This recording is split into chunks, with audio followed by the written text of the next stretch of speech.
Bonjour à tous et à toutes et bienvenue au Jodia.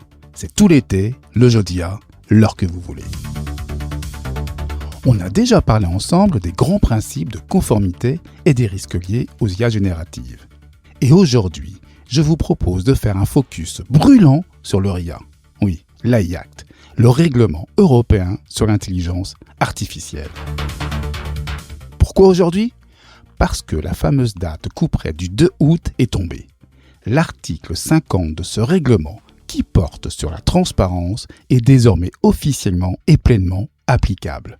Ce n'est plus un projet, c'est la réalité juridique.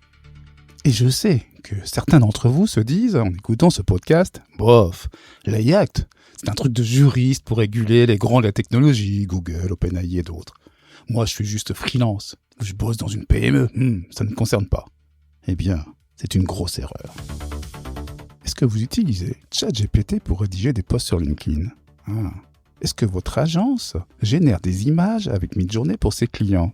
Est-ce que vous avez mis un chatbot sur le site web de votre startup ? Est-ce que vous êtes un influenceur qui monétise ses contenus ? Eh bien, si la réponse à une de ces questions est oui, vous êtes concerné. L'article 50 ne fait aucune différence entre la multinationale, l'artisan, l'agence de com ou l'influenceur. À partir du moment où vous avez une activité professionnelle ou que vous tirez un bénéfice économique de vos contenus, vous tombez sous le coup de la loi européenne. Le seul qui échappe, c'est le particulier qui fait un deepfake dans sa chambre pour faire rire ses potes sur un groupe privé. Et c'est précisément parce que tout le monde est concerné, que l'on observe sur le terrain ce que j'appelle la panique de la gommette.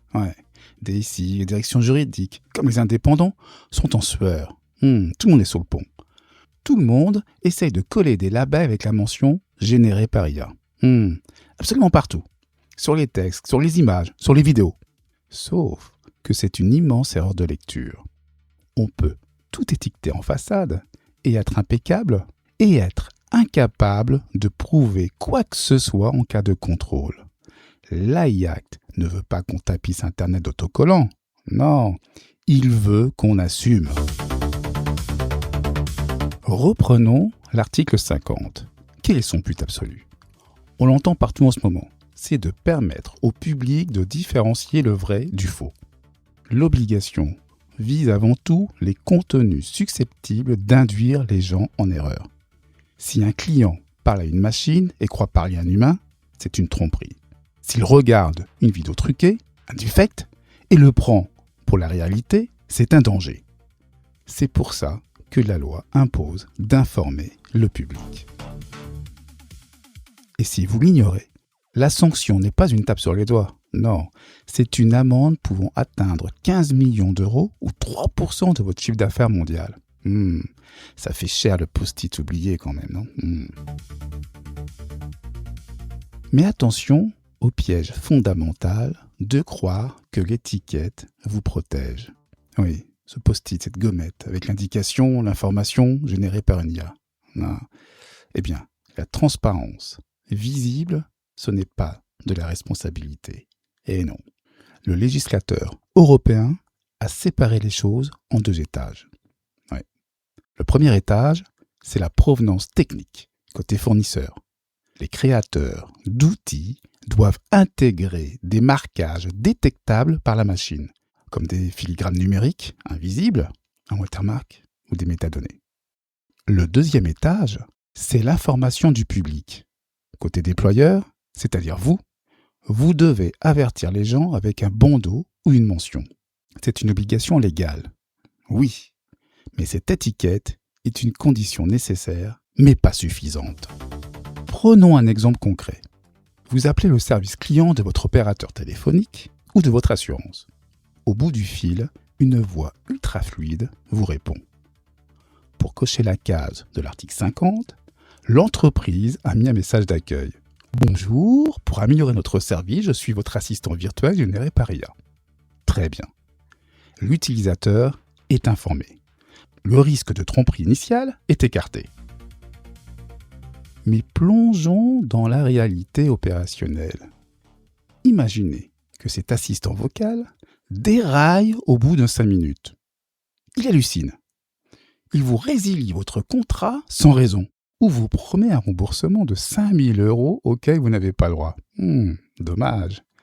Eh bien, vous croyez vraiment que le directeur juridique de l'entreprise va pouvoir aller devant un juge et plaider « Ah, mais attendez, on l'avait bien dit que c'était une IA au début de l'appel.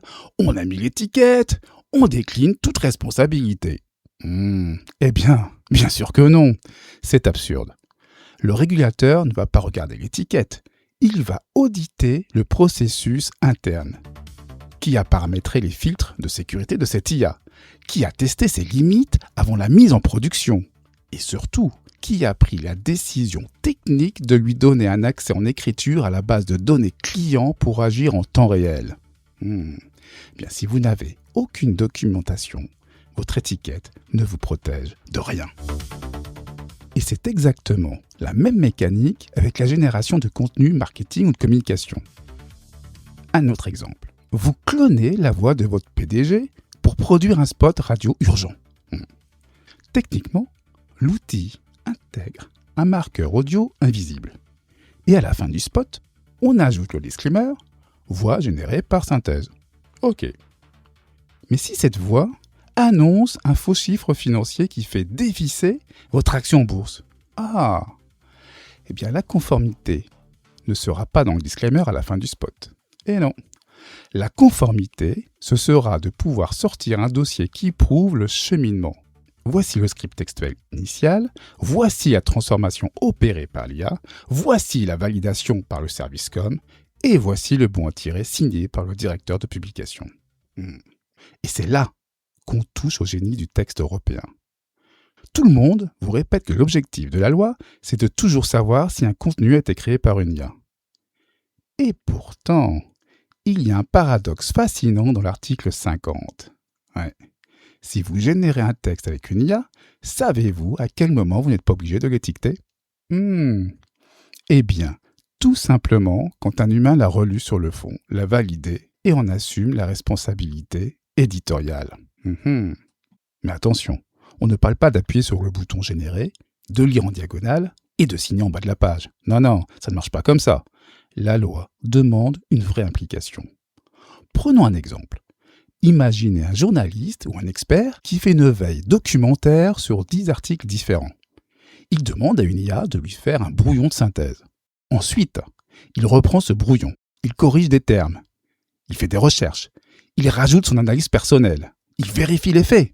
Et enfin, il signe l'article de son nom. Dans ce cas précis, la loi considère que la machine n'a été qu'un outil d'assistance, comme un super correcteur orthographique ou un prête-plume. Et l'étiquette devient totalement inutile. Et oui, le législateur nous le dit noir sur blanc. L'authenticité, ce n'est pas de savoir quel logiciel vous avez utilisé.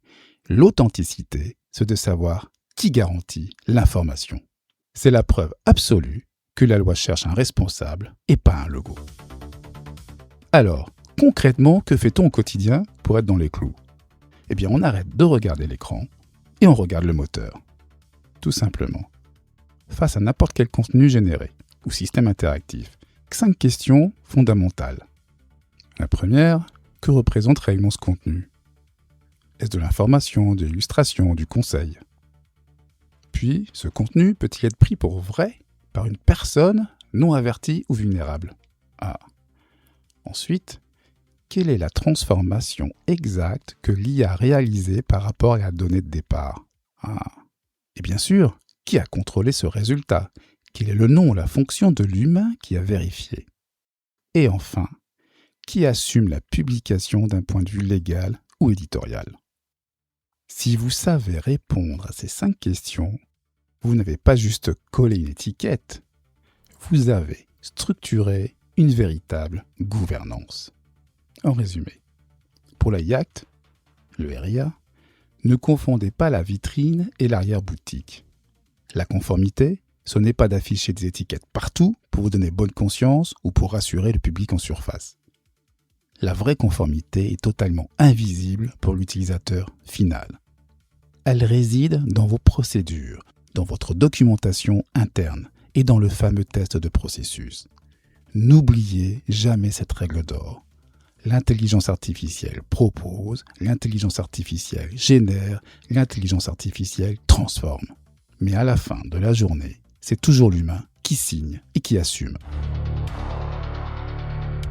Je vous remercie de votre écoute et vous dis à très vite pour un prochain Jeudi A, le jeudi, à l'heure que vous voulez.